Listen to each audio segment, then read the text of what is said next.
మనిషిని దేవుడు తన పోలికలో తన బిడ్డలుగా చేసుకున్నాడు. దేవుని బిడ్డలుగా దేవుని లక్షణములను కలిగి ఈ భూమిపై జీవించాలనుకున్నాడు. కానీ మనిషి దేవుణ్ణి కాదని తనకు ఇష్టమైన మార్గాన్ని ఎంచుకున్నాడు.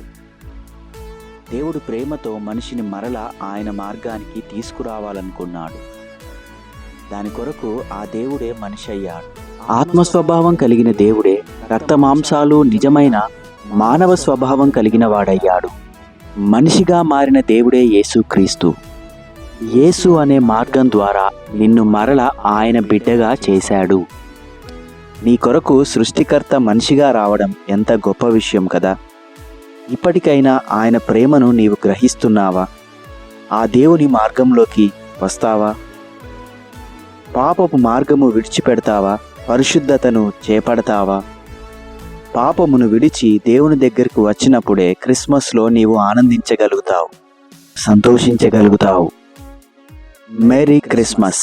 Like and subscribe for more videos.